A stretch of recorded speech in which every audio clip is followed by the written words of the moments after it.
Vivemos num mundo cheio de problemas e tragédias. Pode parecer que não há saída para os seus problemas, mas Deus tem um plano maravilhoso para nos libertar da realidade deste mundo mau.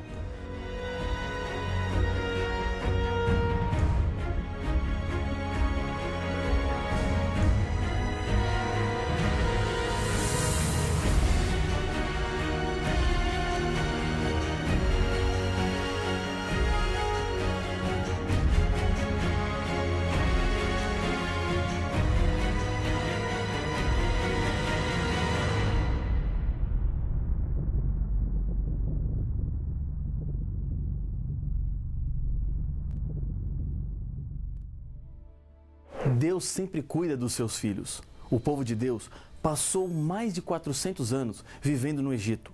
Lá, eles se tornaram escravos e trabalhavam o tempo todo, sem descanso. Eles ficaram com medo de avançar, porque acharam que os recursos humanos e militares que tinham eram poucos para vencer os inimigos. Esqueceram que a maior força que eles tinham vinha de Deus. Por isso, a viagem demorou 40 anos. Existe aqui uma importante lição espiritual. Quando Deus lhe pede para fazer alguma coisa, não tenha medo. Ele providencia os meios. Muitas verdades estão sendo estudadas aqui e talvez você esteja se sentindo como o povo de Deus, com medo e inseguro sobre como você vai fazer para viver de acordo com o que Deus quer. Isso acontece porque você está apenas olhando para o que você tem em suas mãos, e isso sempre será pouco. Mas quando você coloca nas mãos de Deus, descobre que os seus problemas ficam pequenos e Deus sempre tem uma solução. Nesses 40 anos que o povo de Deus andou pelo deserto como consequência da dúvida, Deus lhes pediu para construírem um santuário no deserto. Desde o primeiro pecado, o sacrifício de animais simbolizava o sacrifício de Jesus Cristo. Os patriarcas construíram altares e o santuário foi a organização de um sistema para que as pessoas tivessem uma ilustração das verdades eternas e espirituais que envolviam o reino de Deus e o plano da salvação. Dentro do santuário aconteceriam sacrifícios que deveriam ser presenciados por todo o povo e mostraria assim claramente a desgraça e o mal que o pecado ocasiona. Da mesma maneira, os rituais do santuário apresentariam o preço do resgate do pecador, pago pelo Salvador. O santuário aponta para a realidade do pecado, a graça de Deus, os aspectos do julgamento em que cada ser humano está envolvido e o fim do pecado através da destruição e restauração deste mundo. O santuário construído no deserto por Moisés foi depois substituído pelo Templo de Salomão, depois pelo Templo de Zorobabel e por fim o Templo de Herodes. No ano 70, uma profecia de Jesus com relação ao templo se cumpriu. Em conversa com seus discípulos, em redor do templo, Jesus lhes disse: Tendo Jesus saído do templo, ia se retirando, quando se aproximaram dele e os seus discípulos para lhe mostrar as construções do templo. Ele, porém, lhes disse: Não vedes tudo isso? Em verdade vos digo que não ficará aqui pedra sobre pedra que não seja derribada. Mateus capítulo 24, versos 1 e 2. Na época do general Tito Vespasiano, o templo foi destruído e até hoje não mais reconstruído. O Apocalipse nos apresenta o templo celestial, do qual o templo que estava construído sobre a terra era apenas uma figura, uma ilustração de algo muito maior. Entender melhor o funcionamento do santuário e todos os cerimoniais nos dá uma compreensão mais profunda do plano da salvação e do fim do mal. João nos apresenta em uma visão o santuário celestial. Abriu-se, então, o santuário de Deus, que se acha no céu, e foi vista a arca da aliança no seu santuário, e sobrevieram relâmpagos, vozes, trovões, terremotos e grande saraivada. Apocalipse capítulo 11, verso 19. João descreve alguns móveis que ele viu dentro do santuário. No texto que lemos, João vê a arca. Em outros textos, João nos diz que viu o altar e também o incensário. O santuário da terra era coordenado pelos sacerdotes, que eram da tribo de Levi. No santuário celestial também existe o sacerdote. Paulo nos apresenta quem é. Ora, O essencial das coisas que temos dito é que possuímos tal sumo sacerdote, que se assentou à destra do trono da majestade nos céus, como ministro do santuário e do verdadeiro tabernáculo que o Senhor erigiu, não o homem. Hebreus capítulo 8, versos 1 e 2. Os sacerdotes que atuaram no templo do Antigo Testamento eram uma sombra ou uma ilustração do sacerdócio de Jesus Cristo no santuário celestial. No Novo Testamento, há uma mudança no acesso a Deus. Agora, não mais através do sangue de animais por meio de sacerdotes, mas temos acesso direto ao Pai por causa da morte de Jesus Cristo em nosso lugar. Cada pessoa que crê é constituída como sacerdote. O sumo sacerdote era o líder dos sacerdotes. No Novo Testamento, quem ocupa essa posição é Jesus. Ele é o único sumo sacerdote que temos. O santuário da terra tinha uma relação muito próxima com o celestial. Quando Deus mandou construir o santuário, disse a Moisés: "E me farão um santuário, para que eu possa habitar no meio deles, segundo tudo o que eu te mostrar, para modelo do tabernáculo e para modelo de todos os seus móveis, assim mesmo fareis." Êxodo 25, versos 8 e 9. O santuário tinha um pátio, onde ficava o altar de sacrifícios. Ali acontecia a morte dos animais que subiam como um cheiro suave ao Senhor, simbolizando Jesus Cristo, como apresenta Paulo em Efésios capítulo 5, verso 2. "E andai em amor, como também Cristo nos amou e se entregou a si mesmo por nós, como oferta e sacrifício a Deus em aroma suave." No pátio também estava a bacia, que era para lavar. A água que estava dentro da bacia representa o Espírito Santo, a palavra de Deus, e também o batismo. Isso é o que a própria Bíblia nos diz em João capítulo 7, versos 37 e 39. João capítulo 13, verso 10 e capítulo 3, verso 5. No pátio estava a tenda, que era o santuário propriamente dito. Dentro da tenda existiam 2 compartimentos.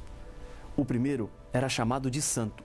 Ao entrar, na direita, estava a mesa dos pães. Eram 12 pães, feitos de flor de farinha, representando a Jesus, que é o pão da vida. Do lado esquerdo estava o candelabro de ouro, que tinha 7 lâmpadas acesas, o tempo todo. O profeta João viu o candelabro do céu.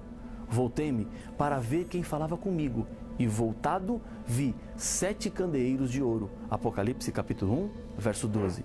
Jesus estava no meio dos candeeiros. Jesus é a luz que ilumina o mundo. O pecado trouxe trevas para os seres humanos. Sem Deus, não sabemos o que fazer e nem para onde ir. Precisamos de ajuda e Jesus é aquele que mostra o caminho e a direção segura. Diante do véu que fazia a separação para o segundo compartimento do santuário, estava o altar de incenso. João viu no Apocalipse um altar de ouro diante do trono de Deus no céu e diz que muito incenso subia com as orações dos santos. O incenso são as orações dos santos que chegam até o Senhor. Nessa ilustração, Deus está dizendo que não existe nenhuma oração que Ele não ouça. Deus sabe do que precisamos. Ele conhece as nossas lutas e as nossas dores. Ele sabe o motivo do nosso choro e sempre estende a mão, pronta para nos ajudar. O segundo compartimento do santuário era chamado de Santíssimo. Era o lugar mais sagrado do templo. Ali estava a arca que João viu. Sobre a tampa da arca era visível a presença de Deus, o que chamamos de Shekinah. Nos compartimentos, o acesso era limitado. No lugar santíssimo, o sumo sacerdote só entrava uma vez por ano, chamado pelos judeus de Yom Kippur, que significa literalmente Dia do Juízo. Já no pátio, entravam todos os pecadores arrependidos. Alguns serviços aconteciam diariamente no santuário. Acompanhe a leitura de Números capítulo 28, versos 3 e 4. Dir-lhes-ás: esta é a oferta queimada que ofereceis ao Senhor, dia após dia. 2 cordeiros de 1 ano, sem defeito, em contínuo holocausto. 1 cordeiro oferecerás pela manhã, e o outro ao crepúsculo da tarde. 2 vezes por dia acontecia o sacrifício contínuo, devido aos pecados que são cometidos sem que a pessoa saiba que cometeu, o que a Bíblia chama de pecado por ignorância. Outro ritual dentro do santuário era o da expiação. Acontecia apenas uma vez por ano, quando o santuário, que durante o ano todo recebeu o pecado de todos os pecadores arrependidos, agora era purificado. Cada serviço é uma revelação em símbolo do grande amor de Deus. Paulo, em Efésios, nos fala sobre o tamanho do amor de Deus. Acompanhe a leitura. A fim de poder descompreender com todos os santos qual é a largura e o comprimento e a altura e a profundidade, e conhecer o amor de Cristo, que excede todo entendimento, para que sejais tomado de toda a plenitude de Deus. Efésios capítulo 3, versos 18 e 19. Na verdade, achamos que conhecemos o amor de Deus, quando na verdade o conhecimento que temos é muito pequeno. Colombo descobriu a América, mas ele não sabia muito sobre o continente que ele descobriu.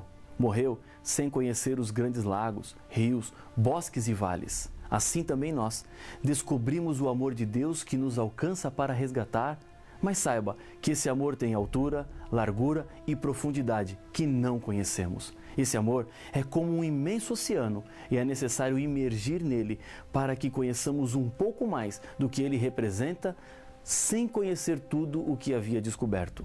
O santuário apresenta 6 passos fundamentais para a salvação que aparecem nitidamente em cada símbolo representado. Primeiro, na porta do pátio é reconhecida a necessidade de salvação do ser humano. Segundo, no altar dos holocaustos é colocada sobre o pecador a justiça de Cristo que o torna justo, sem que ele seja necessariamente justo. Terceiro, na bacia ou no lavatório, a purificação da vida é creditada ao pecador por causa da pureza de Cristo, o que desperta em cada pessoa a santificação, que significa crescer em Jesus cada dia mais, tornando-me hoje melhor do que fui ontem. Quarto, no altar de incenso, Jesus está sempre em intercessão por nós. Quinto, no candelabro de ouro, o Espírito Santo está hoje atuando em prol da igreja, trazendo a luz que vem de Jesus e da sua palavra. Sexto, na Arca da Aliança, dentro dela, encontram-se harmoniosamente a justiça e a misericórdia de Cristo. Todos os sacrifícios do Antigo Testamento apontam para Jesus. Em Hebreus capítulo 9, versos 9, 13 e 14, encontramos o seguinte: isto é uma parábola para a época presente. E segundo esta, se oferecem tantos dons como sacrifícios, embora estes, no tocante à consciência, sejam ineficazes para aperfeiçoar aquele que presta culto. Portanto, se o sangue de bodes e de touros e a cinza de uma novilha, aspergidos sobre os contaminados, os santificam, quanto à purificação da carne, muito mais o sangue de Cristo, que pelo Espírito Eterno a si mesmo se ofereceu sem mácula a Deus, purificará a nossa consciência de obras mortas para servirmos ao Deus vivo.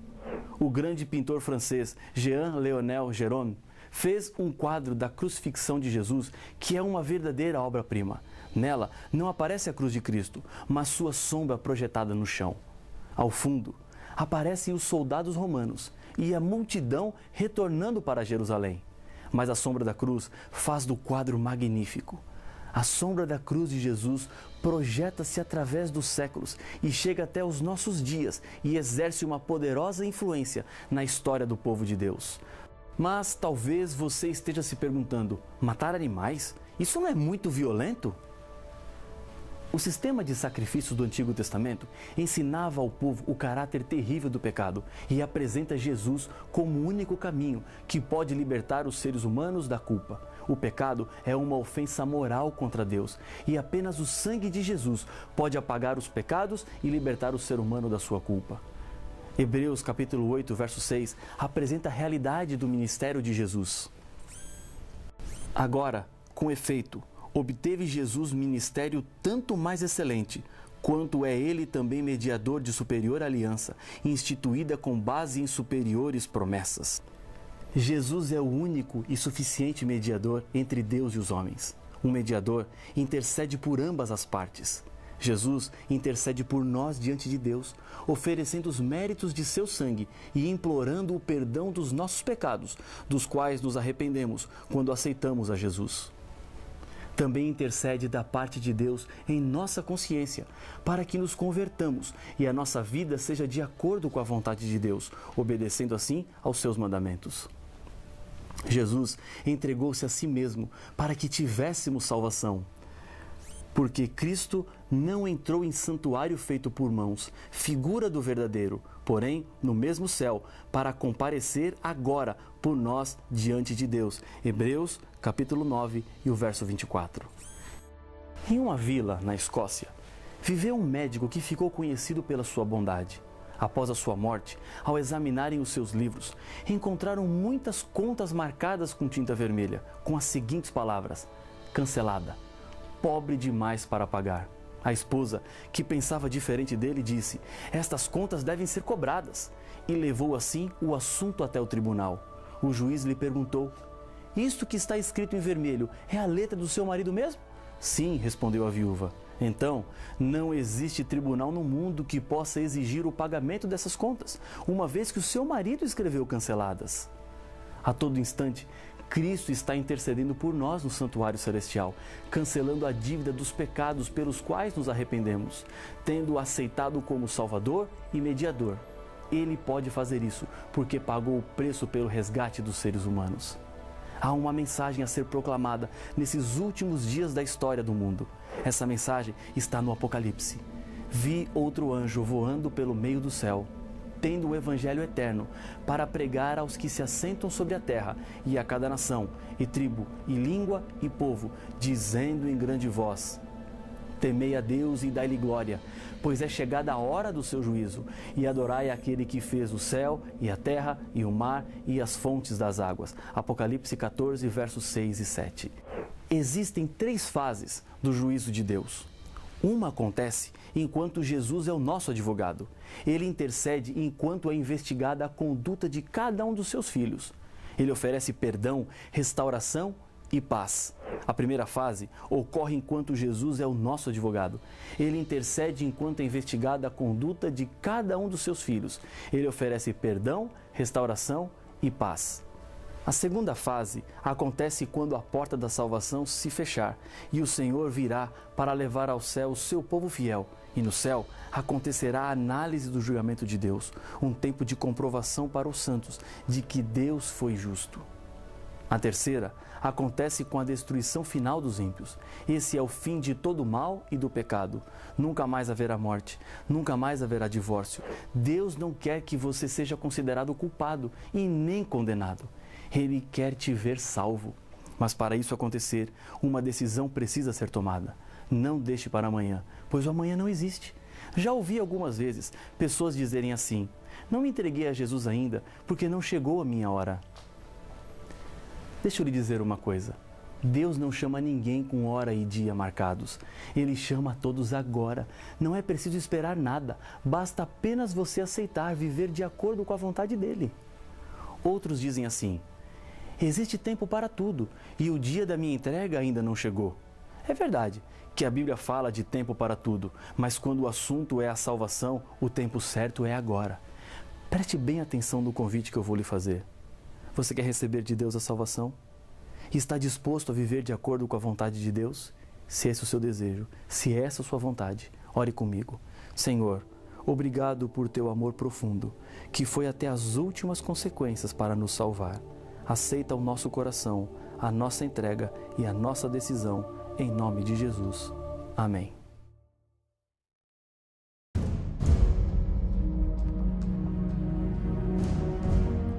Um dia, no céu, Lúcifer disse que Deus estava errado e ele estava certo.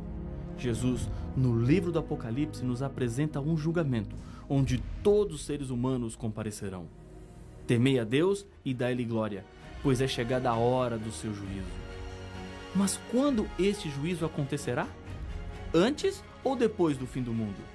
Não perca as respostas para estas perguntas no próximo episódio de Apocalipse, o fim revelado.